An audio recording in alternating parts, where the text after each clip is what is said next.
Hello everyone. Today I'm going to be talking about Parker Hale rings and scope mounts for the No4 rifle and an alternative ring system for them.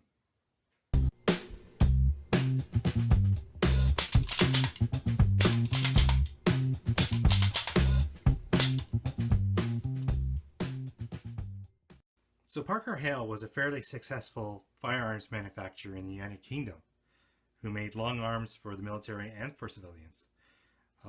On the military side, they produced the C3 and L81 series of sniper rifles and target rifles.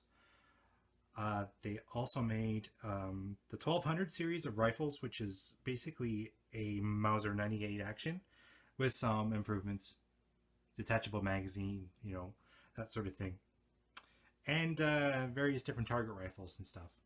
They also remanufactured a lot of number 1 and number 4 action surplus rifles into hunting rifles. And that's what you see here. This is a number 4 rifle. It started off life as a long branch and number 4 Mark 1 star, and then was converted to the Mark 2. And then sometime after that, it was taken to Parker Hale, and they redid the finishing. They shortened the barrels. These are the original military barrels that have been shortened. They put a front ramp on the front. They put a new buttstock on, which is nice because it's got a nice cheek riser on it with a plastic butt plate. And I'm pretty sure they just took the military stock and then cut it down and checkered it to make this this guy here. It comes with sling loops and a lot of different magazine configurations. This one has a 10-round magazine. Some of them have 5 rounds, which have been cut and then a new base plate added on. Some come with aftermarket Santa Fe magazines. So it's been stripped apart. I wouldn't say it's matching anymore, but so there it is. It's pretty much there's a standard number 4. Now a lot of them have, I think most of them, if not all of them, have holes drilled and tapped for Parker Hale bases, and they may or may not have a rear base, or it could potentially be the original military sight on here, which could be the vernier type with the screw adjustment for elevation, or it could just be the flip sight, the 600/300 flip sight, or they could have the Parker Hale scope mount on here. Now there's something you should know about the Parker Hale scope mounts, is that what makes them unique is this rear pin. There's got a recoil pin in the mount that goes into the base. Now the number 4 rifles, they only have a pin in the rear.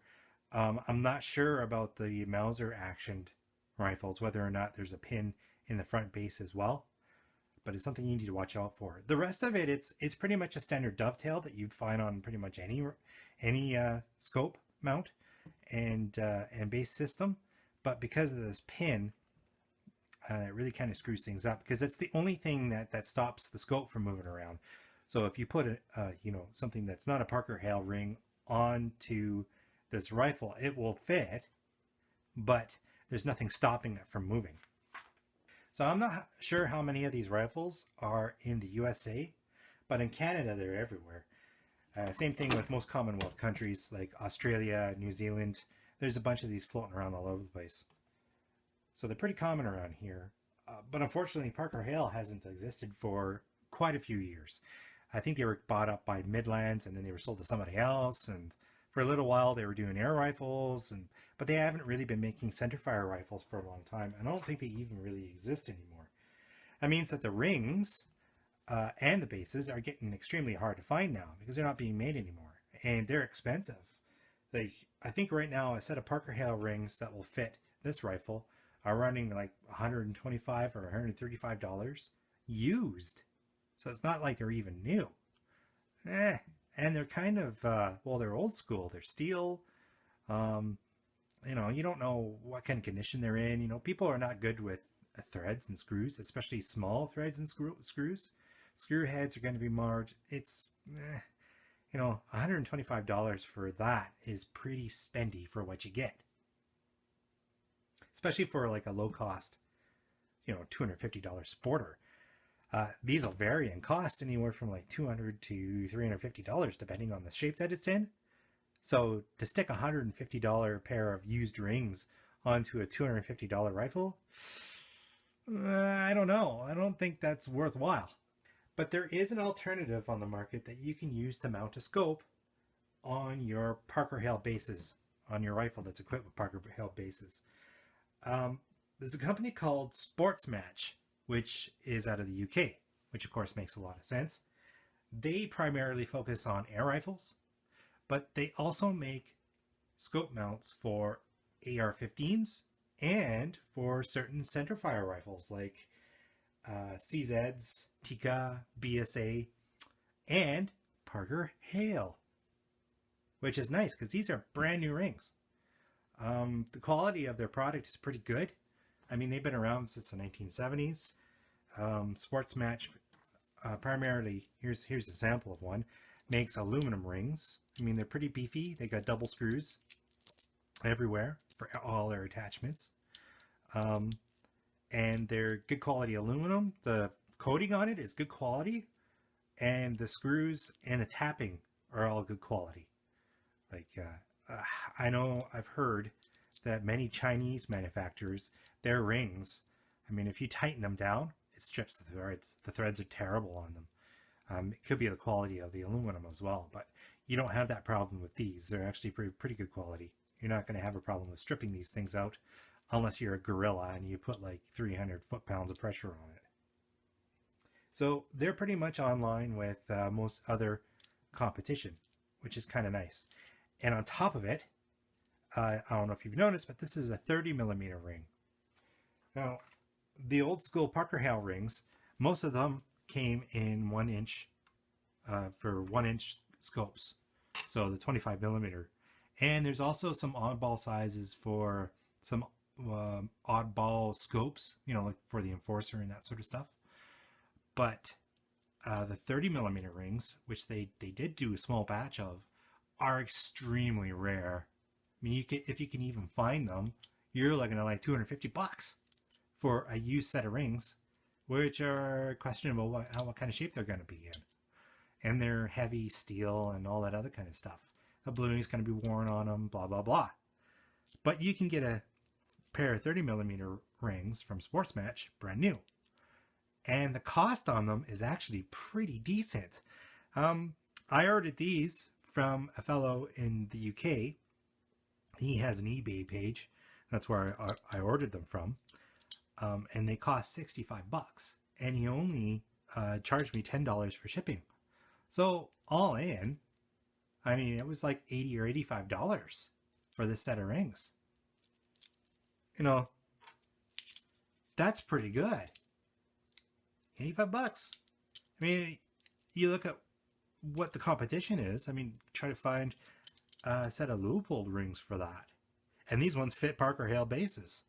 So bonus. They don't only make 30mm rings. They also make 25 as well. And they come in different ring heights and that sort of thing. So that's pretty cool. So there are a few things you need to know about Parker Hale bases before you make your order. Now, Parker Hale made all kinds of rings and stuff and bases for different firearms, and their numbering system isn't all that intuitive. For example, they have a lot of bases marked 20 for the front base, but they're all different widths. Like, for example, this is marked 20, so is this. But as you can see, they're completely different sizes. They're different heights, and they're different widths. That's the important part. And that goes for the front and the back. Like, this is a BA21. Well, there's also a BB21, and it's a different width than the BA series. I think it's also steel. This is aluminum. So that's a bit of a problem. Third thing is that these rear sights, a lot of them are flat, like this one, and a lot of them actually have a rear aperture on the back, which is great if you've got a very tall scope mount and the scope bell is small and it comes back far enough to clear it. But for most modern scopes, that's not going to work. I've got a AR-223. I think it was a Bushnell. I can't remember who manufactures this now, but whatever. I'm going to be testing this to see how well it manages under centerfire rifle cartridge recoil, but it's quite bulky in the rear, and this would not fit. There's just no way that this would fit low with that aperture sight in the way. It would have to be mounted quite high enough that I'd be too uncomfortable with it. So this is something you got to, whoops, boy. So that's something you got to watch on the scope mounts, is that you get the flat one. It's probably preferred, unless you do have a bunch of Parker Hale rings and you want to mount it up tall, but I don't. So before you make your order, I highly recommend you take out a set of verniers or calipers or something that you can measure accurately with. Set it to the millimeter size, and then measure the base at the top. Now, that isn't the actual dovetail width. The dovetail width is at the bottom. But generally, if it's about 19.5 millimeters, which was this one is, same thing with the rear, that means that it's a 17 millimeter dovetail. So something you got to know. You got to check that, because some of them are quite a bit smaller. Like this is, I think, a 13 or even a 15 millimeter dovetail. And if you order a set of 17s, it will not fit on this. Now I'm going to try to roll in some footage of the Sportsmatch website, which is actually pretty good. They've got a chart, and I'll try to find an example of that and put it into the video. And it details exactly what your application is, what the size of your scope is, and the height. And it will give you a match to that specification. So in my particular case, I wanted the lowest set of rings I could find with a 30 millimeter scope mount that would fit Parker Hale scope bases. And it ended up giving me the T86, which is what this is. I mean, they've got all kinds of rings for all kinds of different things. So if you could just line it up on their website, it will tell you exactly what to find. And then you can take that information and then go to a retailer that sells this sort of stuff, or you can just order it online. Personally, that's what I would do. That's what I did. I contacted one of the Canadian dealers. There's two dealers here in Canada, one on the West Coast and one on the East Coast. And I said, I want this exact set of scope mounts. Can you order them for me? Can you get them for me? And they said, yeah, we can order that with the next order. I said, I'll give you my credit card number. I'll give you the money right away. I want these rings. Please order them. They never returned my message. They never returned my calls. And as far as I know, well, it's been like 6 months and I'm sure they never ordered the rings. So I'd recommend you just order them from eBay or an actual retailer in the UK that carries them. All right, so a third thing you need to know is that if you're mounting these on a number 4 actioned rifle like this one, you may run into a problem with clearance on the charger bridge, like I did. You may not have this problem, depending on the shape of your charger bridge. Let's face it, how many countries built these rifles? A lot. And they went through a few different changes, and who knows, this may not be a problem for you, but it was for me. It won't clear. Once this is attached with the pin in place, it actually has a clearance problem between this little corner here on the rear of the charging bridge and the front of the claw on both sides, here and here. So I had a decision to make. I could either relieve this a little bit, the charger bridge, just a tad to clear it, or I could relieve this on the front. Take a file and file this down so it clears. And I decided, well, this is about $65, this ring set. This rifle is like $300. And if I screw this up, well, that's gonna suck. If I screw these up, well, I could order another set and try again. So that's what I did. So here is a set of rings that have been relieved. I just put a little notch. Hopefully you can see this. I'll try to get it in the shot better. But I just took this down. It's like a 1/16 of an inch or maybe 3/32, just with the underside of the mount. I lined it up with that, and it cleared it enough where this doesn't interfere anymore. And it's something you might have to do with your rifle to make that small modification if you want.